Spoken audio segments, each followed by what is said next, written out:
2002년 이탈리아 로마대 연구진의 연구에 따르면 지구상에 존재하는 동물이 무려 770만 종이나 된다고 합니다. 그런데 이렇게 수도 없이 많은 동물 중에는 어떻게 아직까지도 멸종되지 않고 살아있을까 하는 의문을 갖게 만드는 동물들이 많습니다. 지구상의 최약체 동물들에 대해서 알아볼까요?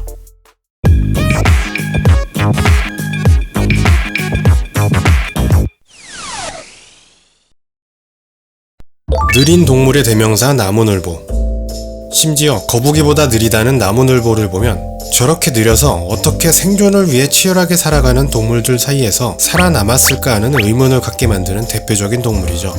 나무늘보는 하루 종일 나무에 매달려 잠만 잡니다. 움직이기를 어찌나 싫어하는지 변도 일주일에 한 번 날을 잡아 몰아서 보죠.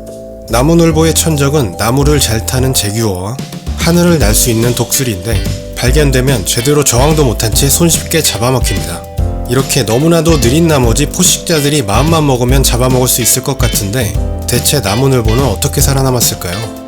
아이러니하게도 비법은 바로 느림에 있습니다. 나무늘보는 밥을 먹고 변을 보는 일 외에는 나무에서 내려가는 일도 별로 없고 온종일 미동도 없이 잠만 자기 때문에 포식자들에게 오히려 눈에 띄지 않게 됩니다. 움직이기 귀찮은 나무늘보는 너무 가만히만 있다 보니 몸에 이끼가 껴서 털 색깔이 녹색처럼 보이는 경우도 많은데 이것이 또 보호색 작용을 해서 더 눈에 띄지 않게 되기도 합니다. 또한 나무늘보의 느린 움직임은 에너지의 사용을 최소화하는 방법이기도 하는데요. 따라서 오랫동안 먹지 않아도 되기 때문에 생존에 유리할 수 있었죠. 그냥 아무것도 안하고 느릿느릿 움직이기만 했을 뿐인데 무서운 포식자들 사이에서 운 좋게 살아남은 것입니다.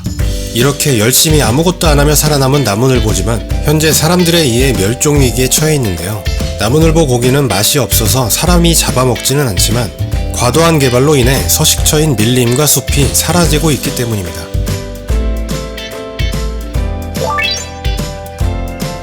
최대 크기가 3.5m에 육박하고 몸무게도 2톤이 넘는 대형 어류인 개복치는 정말 특이하게 생겼습니다.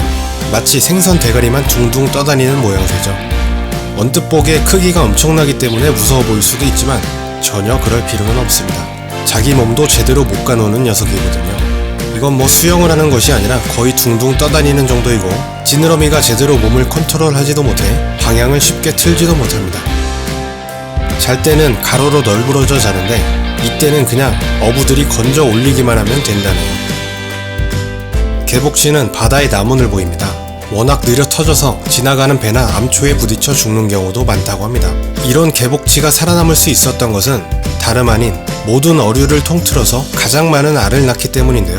개복치는 한 번 산란할 때 자그마치 3억 개의 알을 낳습니다.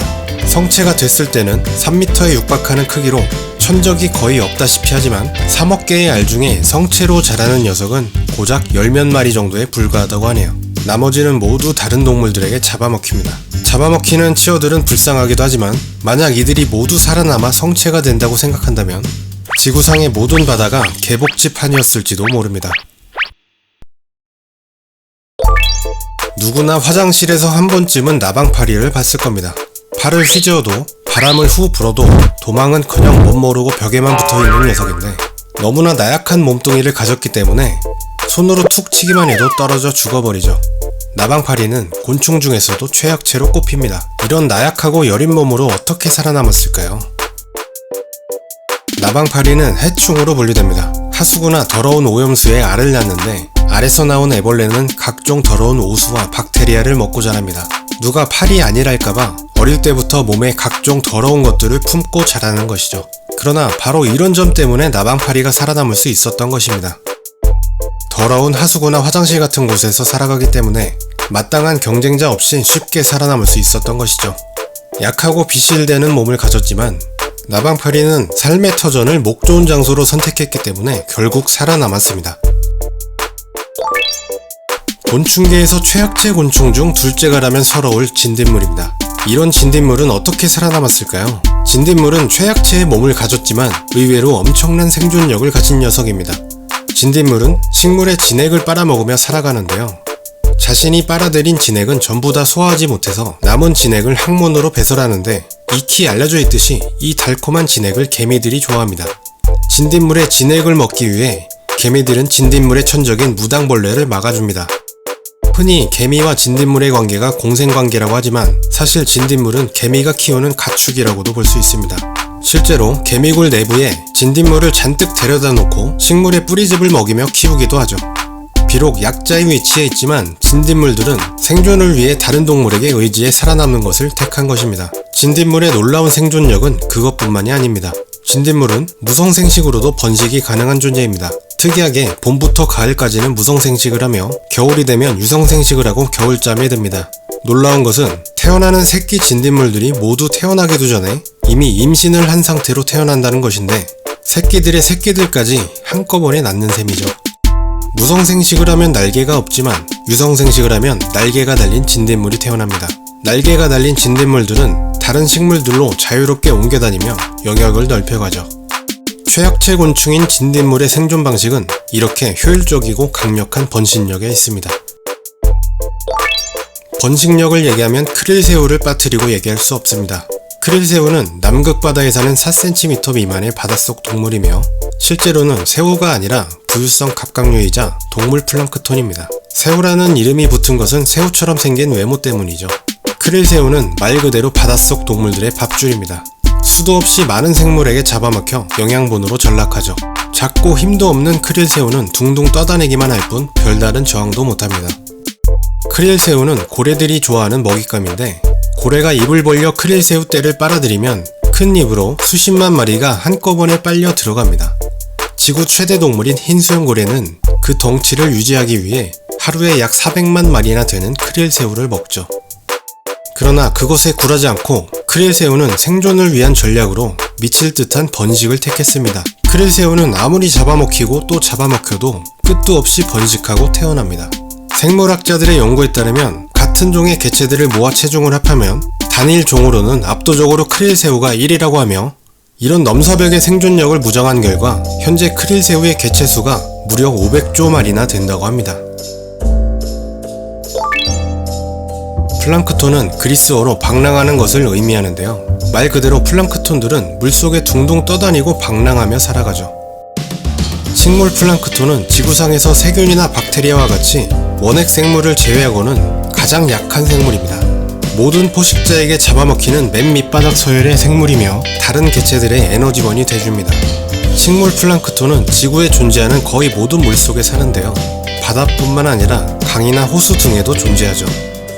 이 작은 생명체는 어찌나 많은지 만약 바닷물이 1리터 정도 있다고 하면 이 속에 든 식물 플랑크톤은 최대 수천만 마리까지 존재합니다.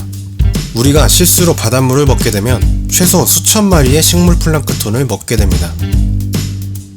이들 식물 플랑크톤의 번식력은 누구도 따라올 수 없죠. 앞서 얘기했던 크릴새우도 한 수 접고 들어갈 수밖에 없습니다. 식물 플랑크톤은 이분법 방식의 생식을 하는데요. 이는 체세포 분열을 통해 두 개의 세포가 떨어져 나와 각각의 새로운 개체가 되는 생식 방법이죠. 이 방식의 생식 방법은 개체수 증식에 있어 거의 사기에 가깝습니다. 짧은 시간 안에 곧바로 2배의 개체수가 되니까요. 이런 사기에 가까운 번식력으로 일조량이 좋고 환경이 좋다면 너무 번식이 빨라져 적조 현상을 일으키는 원인이 되기도 하죠. 먹이사슬의 가장 바닥에 있는 식물 플랑크톤은 생산자 역할을 톡톡히 합니다. 크릴새우와 같은 동물 플랑크톤에게 먹이로서 영양소가 돼주기도 하지만 특히나 육지의 동물들에게도 없어서는 안 되는 고마운 동물입니다. 식물 플랑크톤은 광합성을 하며 산소를 생산하는데 지구에 만들어지는 산소 중 절반이 식물 플랑크톤에 의해 만들어진다고 합니다. 이는 지구의 허파라 불리는 아마존 밀림도 비교조차 안 될 정도로 높은 수치입니다. 지구에서 살아가는 동물들의 삶은 생존을 위한 끝없는 전쟁입니다. 이런 생존 싸움의 참패에 기어이 멸종을 당한 생물들도 셀 수 없이 많습니다. 이런 것을 볼 때 치열한 생존 싸움에서 승리하여 살아남은 지금의 동물들은 결코 몸체가 약하다고 생존력도 약하다고 할 수 없습니다.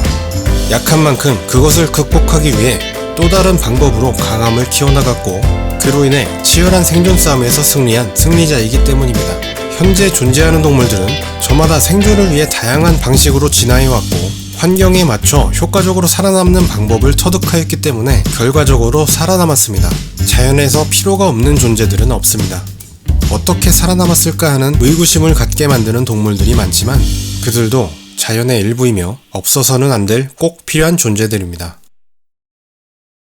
이상으로 영상을 마무리하겠습니다. 감사합니다.